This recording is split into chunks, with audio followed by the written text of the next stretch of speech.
Bueno, pues vamos a continuar. Buenos días a todas, a todos,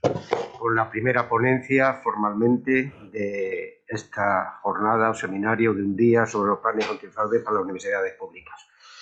En primer lugar, interviene el catedrático de Derecho Procesal y vicerrector de posgrado también de nuestra universidad, el profesor Nicolás Rodríguez, que aparte de estas características de su currículum, pues obviamente en él concurren una serie de circunstancias que lo hacen especialmente idóneo para esta ponencia, ¿no? Dado que el profesor Nicolás Rodríguez pues lleva muchos años trabajando en el campo, en general de las políticas antifraude, de la corrupción, con multitud de investigaciones, y no solo investigaciones, sino publicaciones, y también como director de multitud de cursos, títulos propios y máster dedicados específicamente a este campo. Así que, como vamos ya un poquito fuera de hora, sin más preámbulos, Nicolás, cuando quieras. Muy buenos días, muchísimas gracias a Ricardo López, mi compañero y amigo del equipo de gobierno de esta universidad. Muchas gracias también, por supuesto, a los organizadores del curso, tanto a Antonio Arias como a Julio García, por contar conmigo. Yo creo que en las intervenciones que han precedido ya se ha puesto de manifiesto la oportunidad del tema, la conveniencia del mismo, y yo creo que además en la propia rotulación que se establece como aprender de las buenas prácticas, esas lecciones aprendidas, yo creo que en un día como hoy, como también han puesto de manifiesto los que han antecedido en el uso de la palabra, pues si miramos en el retrovisor y vemos 2 años de pandemia, pues algunas lecciones deberíamos haber aprendido. Si miramos en la situación a día de hoy, algunas lecciones también deberíamos aprender con ese conflicto bélico. Yo creo que una actividad como esta pone manifiesto que ante los grandes retos es absolutamente necesario el trabajo conjunto, el diálogo y sobre todo el enfoque en clave de sistema. Y yo creo que la actividad que se ha organizado cumple perfectísimamente. Como decía Ricardo López en mi presentación, evidentemente yo soy podemos decir, el extraño a los profesionales técnicos y a los que sabéis en esta materia, tanto los que estáis en este aula como los que estáis en online, y por eso, bueno, cuando los organizadores del curso me pidieron hacer esta primera presentación, me pidieron que hiciera un enfoque desde el punto de vista de la universidad, desde el punto de vista del estudio, y es lo que voy a tratar de hacer en los siguientes momentos. Voy a plantear de manera rápida y sumaria 4 puntos, a organizar una serie de ideas que sobrevuelan, por supuesto, en la materia de la que estamos hablando y que, por supuesto, como se ha puesto de manifiesto y se puede ver en el programa de la actividad de hoy, van a ser objeto de tratamiento monográfico en las distintas mesas e intervenciones de los compañeros. En primer término, yo creo que es absolutamente necesario destacar qué papel cumple a día de hoy la universidad, una universidad pública, en un tema cuando hablamos de fraude, hablamos de corrupción, hablamos de conductas antiéticas, hablamos de conflicto de intereses. Y yo creo que la universidad, como punto de referencia, puede justificar un estudio desde 2 ópticas distintas. En primer lugar, hablando de la universidad en sí misma, puertas adentro,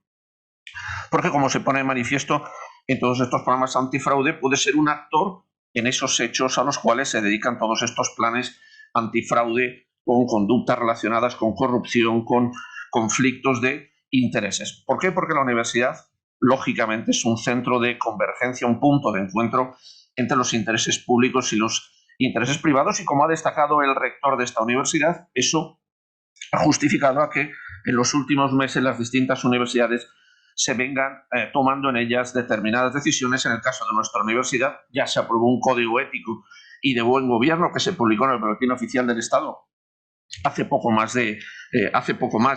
2 años, y también recientemente en un Consejo de Gobierno el plan de medidas antifraude. Pero yo creo que, y además lo destacaba antes, lo que puede justificar mi intervención en esta actividad, también es muy importante destacar que la universidad a día de hoy se ha convertido en un think tank del estudio, de la formación y también de la concienciación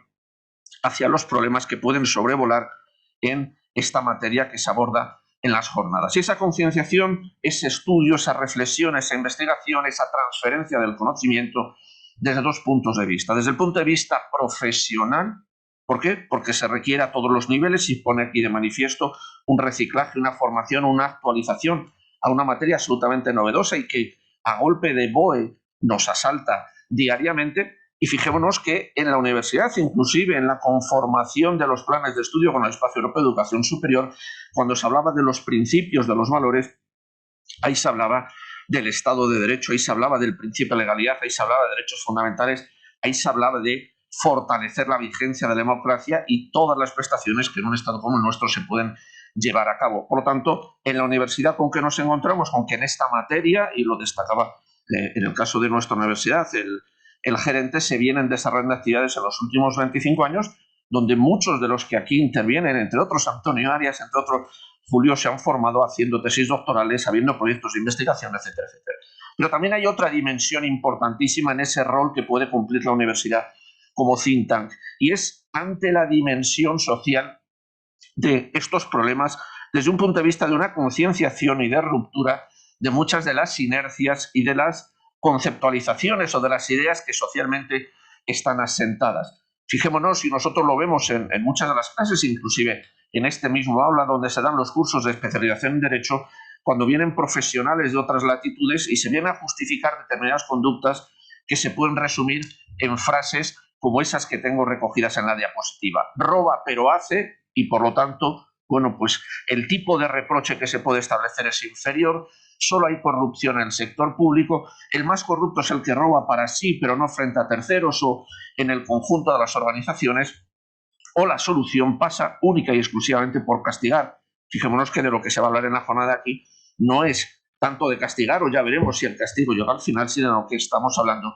es de prevenir. En este escenario, yo creo que hay determinados retos que con el estudio, con la investigación, con la formación,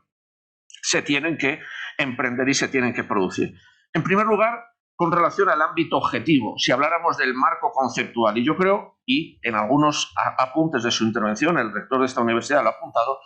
que estamos ante una materia que está llena de conceptos jurídicos indeterminados y que hay que fijar y precisar y que nos tenemos que poner de acuerdo. Fíjense que de lo que estamos hablando, y todas las normas empiezan en las primeras líneas, prácticamente hablando que estamos en un escenario de riesgos posibles, probables, específicos.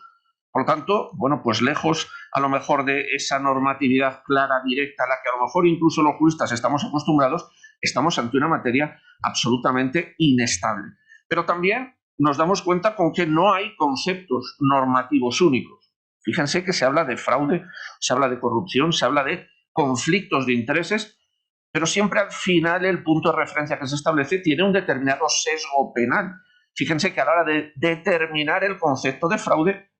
se echa mano de la directiva del año 2017 en materia de protección de los intereses financieros comunitarios o, de la misma manera, el reglamento financiero del año 2018. También hay otro problema importantísimo y sobre todo por esa dimensión social de lo que se trata de corregir. Es complicado identificar las conductas a las cuales nos estamos refiriendo. Fíjense que podemos interrelacionar conductas que son antiéticas, irregulares, que son ilegales, que pueden llegar a ser ilícitas. Por lo tanto, nos siguen apareciendo multitud de términos que va a haber que aquilatar, que va a haber que precisar. Ahí aparece la intención, aparece el ánimo de lucro o aparece incluso, bueno, pues determinadas manifestaciones externas como son movimientos de dinero, de recursos económicos que, tirando del hilo, pueden llegar a determinar o identificar determinadas conductas de este tipo. Y fíjense que esto mismo incluso sucede con la expresión conflictos de intereses. Seguimos ante conceptos jurídicos indeterminados, donde va a haber que identificar determinadas situaciones con determinados vínculos y que, en última instancia, lo que va a obligar es a que se presenten determinados principios de prueba. Fíjense que en esta materia, y si vemos un poco los documentos, y por supuesto los especialistas son todos ustedes, nos encontramos con una concurrencia de situaciones objetivas o subjetivas, directas o indirectas, que pueden afectar, es decir, una actividad o una situación de sospecha al ejercicio imparcial objetivo de una persona. Y se habla de conflictos potenciales, conflictos aparentes, conflictos reales. Por lo tanto, insisto, estamos absolutamente lejos de un automatismo en la aplicación de las distintas normas. Similares problemas pueden suceder desde el punto de vista subjetivo, porque desde el punto de vista subjetivo se produce una pluralidad, una concurrencia de instituciones de prevención y también de represión,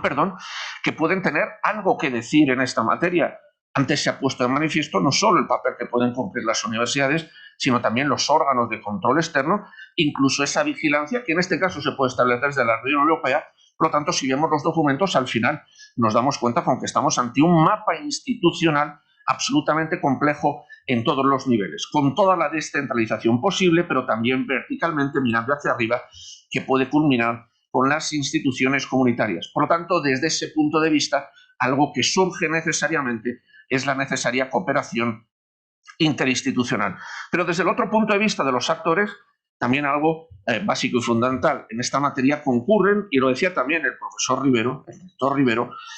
cuando hacía alusión a las normas de transparencia, donde pueden concurrir personas físicas, personas jurídicas, con todo lo que ello puede suponer. Y también hay un tercer marco de complejidad, que es el ámbito territorial. Por lo tanto, tanto en los elementos subjetivos como en los objetivos como en el territorial, nos encontramos a que el estudio, la reflexión, puede llevarnos a sacar esas lecciones aprendidas de las cuales podamos sacar o podamos extraer algunos elementos positivos, copiables, también algunos elementos de los cuales podamos presumir y enseñar frente a los demás, pero no olvidemos que en toda esta materia, cómo se legisle, cómo se trabaje en determinados ámbitos, aquí estamos hablando de universidades, pero dentro de cada una de las universidades va a tener efectos colaterales. Pensemos que en esta materia ni lo que hacen las universidades, ni lo que hacen los gobiernos autonómicos o nacionales, entre comillas, son libres, puesto que vienen condicionados por toda esa producción normativa, entre otros provenientes de la Unión Europea. Y para terminar, fíjense que el escenario que yo les estoy dibujando y del que ustedes no solo son conscientes, sino que son, si me lo permiten, víctimas laborales porque tienen que desbrozar todos esos términos, todo ese sistema normativo absolutamente intrincado. Desde mi punto de vista nos vamos a encontrar con 3 paquetes de cuestiones que va a haber que despejar y que en estas jornadas se abordan en distintos puntos. En primer lugar, con relación al marco normativo. Fíjense que tenemos un marco normativo, y ahí lo tengo puesto en la presentación, que podríamos caracterizarlo de heterogéneo, donde incluso se compatibilizan normas jurídicas con normas extrajurídicas, diverso, asimétrico, que es absolutamente vivo y flexible. Tenemos que levantarnos todas las mañanas para saber qué es lo que nos dice o nos puede decir el Boletín Oficial del Estado, y que además, por encima de todo, y se insiste en todas esas normas, está necesitado de ser eficaz para paliar todas esas conductas desviadas, reprochables, relacionadas con el fraude, con la corrupción, con el conflicto de intereses, y que tiene traslaciones directas, se señalaba también esta mañana, desde el punto de vista económico, político, social, jurídico, pero también un importantísimo, y no lo olvidemos, efecto o paquete de efectos indirectos, y que podemos centralizar en el término desafección. Desafección desde el punto de vista de la actitud que luego podemos esperar, entre otros de los ciudadanos, como suelo llamar en ocasiones 1.0, pero también de todos aquellos que queremos que colaboren para detectar, para corregir, para identificar este tipo de conductas. Pensemos las controversias amplísimas que hay en las últimas semanas acerca del retraso que se ha paliado en los últimos días por parte de nuestro país con relación a la directiva en materia de denunciantes aprobada por la Unión Europea en el año 2019. Pero también una desafección institucional. En muchos de esos documentos se habla de la hipoteca reputacional que puede suponer que en las organizaciones complejas, en las administraciones públicas, con la utilización de esos recursos de manera indebida, se puedan producir. Desde el punto de vista de los objetivos, fíjense, y ahí no he hecho nada más que extraer algunos de los lineamientos que encontramos en muchas de esas normas. Lo que se dice es que hay que gestionar bien en términos de eficacia y eficiencia, y además demostrarlo, tanto puertas adentro como puertas afuera. También se dice que hay que generar una cultura, volvemos a otro concepto jurídico indeterminado, en materia de legalidad y en materia de integridad pública, en defensa del interés general. Volvemos a hacer uso de grandes conceptos, pero lo que está absolutamente claro y demostrado es que en esta política de hacer valer el interés general frente al interés particular se ha demostrado absolutamente ineficaz el confiar todos los recursos a la respuesta penal, a la intervención que se pueda hacer por parte de los órganos jurisdiccionales. Por eso en todos los documentos de lo que se habla, y buena manifestación, son estos planes antifraude, de potenciar las acciones preventivas. Y todos sabemos que con esas acciones preventivas, primero se anticipa la tutela jurídica, incluso se amenaza, y no tan veladamente como se hacía hace años, con la exigencia de responsabilidades a todos los niveles y no solo desde el punto de vista penal, y además se hace de una manera clara y directa, no tan difusa. Y tenemos estos planes de medidas antifraude donde, pues lógicamente, se ponen las reglas del juego absolutamente claras, con independencia de que su llevanza a la práctica sea absolutamente complicada. Bien, es verdad que al menos desde el punto de vista, dijéramos, teórico, el confiar tanto en las medidas preventivas lleva a que tengamos que tener perfectamente claro que en esta materia los resultados inmediatos no se dan y los resultados de impacto no se dan. ¿Y esto por qué es importante? Porque siempre que se habla de fraude, de corrupción, de malas prácticas, estamos sujetos al resultadismo de las demandas sociales, al impacto que se sucede a consecuencia de, entre otros, titulares que podamos encontrar en medios de comunicación o el carácter espectacular de determinadas resoluciones, tanto en el ámbito de la administración como en el ámbito de los órganos jurisdiccionales. Y habría ahí un tercer eslabón, o habría una tercera pata, y es el relativo a las acciones. Yo creo que están de acuerdo conmigo que en esta materia nos encontramos ante un escalamiento de determinadas medidas, determinadas acciones, de una concurrencia de instituciones que se hace de manera ordenada y pautada. Es decir, lo que es al menos esperable es que se fijen quiénes son los actores con un determinado marco y cuál es la sucesión que se van a establecer con relación ante todos ellos. Fíjense que en esta materia se suele hablar de la existencia de un ciclo antifraude que viene a colocar las distintas acciones en dos grandes paquetes. Todas aquellas que pueden corresponder a las administraciones públicas, y ahí se utilizan términos como prevención, detección, corrección y persecución, pero no olvidemos que luego hay la cara B, donde aparece el Poder Judicial encargado del castigo, pero ojo, también de la ejecución y de la recuperación de los activos, de los recursos económicos utilizados indebidamente. ¿Eso qué obliga? A que haya una sucesión de instrumentos, unos de tipo orientativo, otros de tipo formativo, otros necesarios para llevar a cabo la evaluación. Estamos acostumbrados a ver en todos estos elementos que por vía de anexos nos encontramos con formularios, con guías, con protocolos, etcétera, y sobre todo que todos ellos van a responder a una matriz de riesgos del fraude, donde, como se van a ver en estas jornadas, y vuelvo a insistir, los que saben son ustedes por el funcionamiento práctico, se identifican actores, se identifican zonas de riesgo, se identifican esas banderas rojas y se establecen algunos mecanismos de conexión, de comunicación, de conductas desviadas, como pueden ser los canales de denuncia. Termino con 4 conclusiones rápidas y directas. Para que toda esta materia signifique un cambio, signifique un impulso, y como también señalaba el rector, no suponga un incremento de la burocratización en la toma de decisiones, en la cumplimentación o la formalización de determinadas decisiones, es absolutamente necesaria la voluntad colectiva para el cambio. En este caso, fíjense, pese a que había muchos esfuerzos tomados, entre otros en las universidades, para cambiar las cosas, para cambiar los patrones y las inercias, yo creo que está absolutamente demostrado que en este caso ese cambio viene forzado, viene impuesto por las distintas instituciones que ponen recursos públicos en la utilización. En segundo lugar, fíjense, en esta materia y por elevación podemos echar mano de los famosos Objetivos de Desarrollo Sostenible de Naciones Unidas, porque en el Objetivo de Desarrollo Sostenible número 16, donde se habla de la necesidad de construir sociedades pacíficas, justas e inclusivas, ideas como la transparencia, como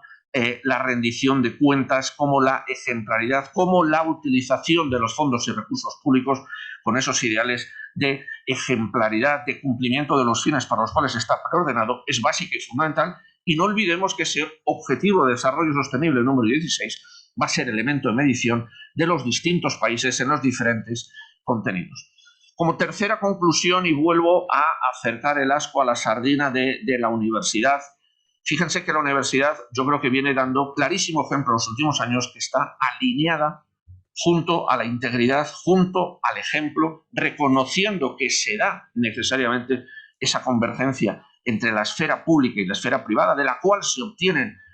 por supuesto, beneficios, si no, no se daría, pero que también es una zona complicada, una zona en la que se pueden dar determinadas conductas en un espacio de riesgo que, lógicamente, tienen que ser corregidos, que tienen que ser minimizados y, en la medida de lo posible, erradicados de la manera más eficaz. Y fíjense, en última instancia, y vuelvo a reivindicar la docencia y la investigación en esta materia, porque en las universidades se genera un bloque de conocimiento que sirve para fortalecer esos ideales de la ética pública, del buen gobierno, de la transparencia, que son rompientes fundamentales para que las malas prácticas, para que los que llevan a cabo ese tipo de conducta tengan cada vez más complicadas la realización de sus actuaciones. Fíjense que, en última instancia, lo que estoy reivindicando es lo que en esta materia tantas veces se dice y que los estadounidenses tienen acuñado, de que el derecho que está en los libros sea el derecho que está en la práctica. Fíjense en esa frase de Bauman y Donskins, donde decía que prácticamente